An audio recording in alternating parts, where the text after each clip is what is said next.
Perkenalkan, nama saya Anjaka Fadilihan, usia 20. Perkenalkan, saya Dini Mayanti, kelas 6. Ini kita akan menjelaskan tentang GATT. Latar belakang GATT. General Agreement on Tariff and Trade atau GATT merupakan perjanjian umum mengenai tarif perdagangan. GATT dibentuk pada 1947 oleh 23 negara Geneva, Swiss. Hingga 1994 anggota GATT sebanyak 115 negara. Pembentukan GATT dilatar belakangi oleh usaha-usaha untuk menegosiasi perdagangan bebas secara internasional.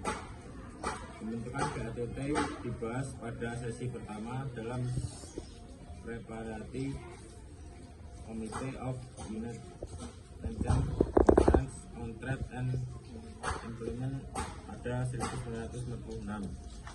Konferensi ini membicarakan besarnya tarif perdagangan di antara negara anggota dan membentuk Code of Conduct.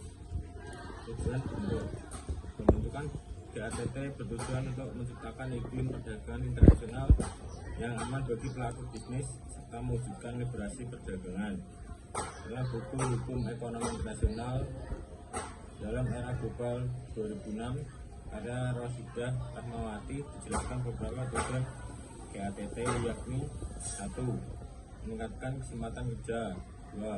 Memperluas produksi dan pertukaran barang. 3. Menghapus perlakuan eliminasi dalam perdagangan internasional. 4. Memecahkan masalah dan hambatan dalam perdagangan internasional. 5. Meningkatkan efisiensi penggunaan sumber daya yang ada di dunia. Tanggal tempat dibentuk. GATT resmi dibentuk melalui kesepakatan 23 negara pada 30 Oktober 1947 di Jenewa, Swiss.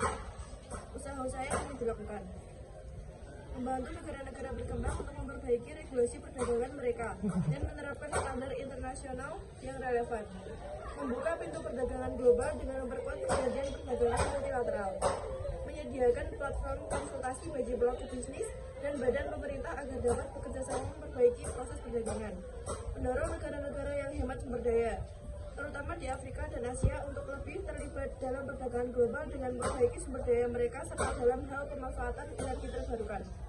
Hasil usaha: dalam beberapa negara yang telah bekerjasama dengan GATT, proses perdagangan menjadi lebih transparan dan efisien, sehingga membantu pelaku bisnis untuk menyebarkan produk mereka ke pasar global dengan lebih cepat dan mudah.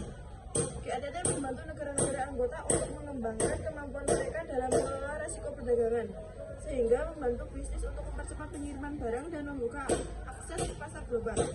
GATT memfasilitasi akses ke pasar global bagi negara dan sektor bisnis tertentu.